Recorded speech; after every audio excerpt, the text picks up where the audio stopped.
मी doctor आशा मिरगे, माजी राज्य महिला आयोग सदस्य. सोशल मीडियावर फिरत असलेला आदरणीय रुपालीताईंचा एक व्हिडिओ मी पाहिला आणि मला असं वाटलं की ज्या पद्धतीनं त्या मला सॉफ्ट टार्गेट समजत आहेत तशी मी नाही आहे हे मी कळवलं पाहिजे. माझे काही प्रश्न आहेत त्यांना.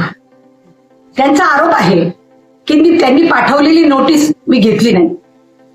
आपल्या माध्यमातून सर्व महाराष्ट्राच्या माहिती करता मी MBBS DGO LLB आहे. वकिलाची नोटीस रिसीव्ह न केल्याने कायद्यापासून आपला बचाव होईल असा तद्दन अनपढ गैरसमज माझा नाही. विषय क्रमांक 1. विषय क्रमांक 2.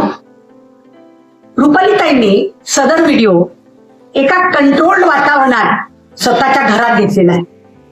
जर हाच चॅलेंज आशा मिरगे हाजीर हो असा अर्दली सारखी आरोळी त्यांनी परिषदेतून जर मांडली असती तर मला खरंच आनंद झाला असता. आणि last but not the list, त्यांनी जे ते पत्र दाखवलं त्या पद्धतीचा जो कोर्टात नोटीस दाखल केली आहे ती काल कोर्टातून नोटीस निघाली आहे, अजून माझ्या घरी यायची आहे. आणि मी वकिलाची नोटीस रिसीव्ह न करण्याचं कारण मी अकोल्यासारख्या उष्णता असलेल्या ठिकाणी राहते आणि त्या मला किती ती आशा मिरगे ती बाई असं म्हणत असल्या तरी मी 65 वर्षाची म्हातारी आहे.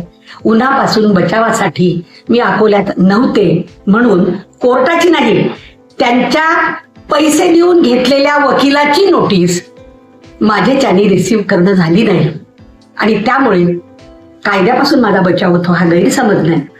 मोर ओव्हर मी खरंच त्यांना धन्यवाद देते की त्यांनी हे प्रकरण आता न्याय व्यवस्थेसमोर आणलं. ज्या सिस्टमने, कारण हा जो आजचा यांचा कॉन्फिडन्स हा यांना सिस्टमने अभय दिलेला आहे याचा कॉन्फिडन्स आहे. इतकी साधी गोष्ट माझ्यासारख्या या क्षेत्रात काम करणाऱ्या महिलेला कळत.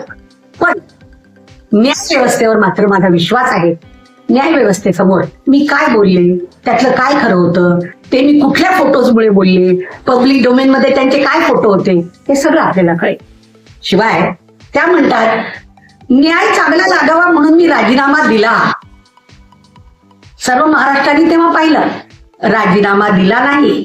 आदरणीय मुख्यमंत्र्यांनी राजीनामा मागितला. आदरणीय सुनेत्राताईंनी उपमुख्यमंत्र्यांनी पक्षाच्या प्रदेशाध्यक्ष पदाचा राजीनामा मागितला. असो, कोर्टात भेटूच. धन्यवाद.